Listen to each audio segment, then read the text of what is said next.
Azkenean, aurten ere estropadak esango ditugu herrian, ondela 3 hilabete ez ginuen pentsatzen halako hori esango zenik, baina iritsi da eta dena ondo joan da, larun bat hontan Ainesken eta Mutilen estropadak Hondarribian jokatu ditugu.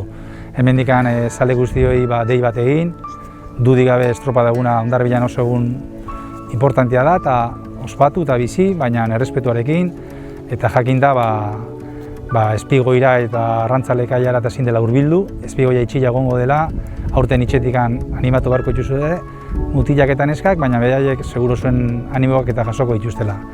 Errespetatu, jende gehiagiz elkartu, eta nahiz eta desberdina zen, estropada garrantzizkoak dire, eta denok itxetikan bihali zuen indarra. Aurtengo estropada eguna berezia izango da, urtero da berezia eta jai eguna da, aurtengoan berezitasuna beste zerbaitek ekarri digu. Gure aldetik, bai Arraun elkartearen aldetik eta udalaren aldetik, adierazi nahi dugu elkarrekin ari garela ahalik eta egunik egokiena prestatzen. Eta eskatu behar diogu herritar orori, herritar guztiageri eta baita bizitan etortzen diren pertsonak ere gogoan hartzeko ze osasun egoera dugun eta orduan bere kolaborazioa maila horretako izan dadila. Beraz, gure animo guztiak eta gure parte hartze guztiak aurten modu berezian, minon indar eta kemen berarekin, haupa Onjarbi noski.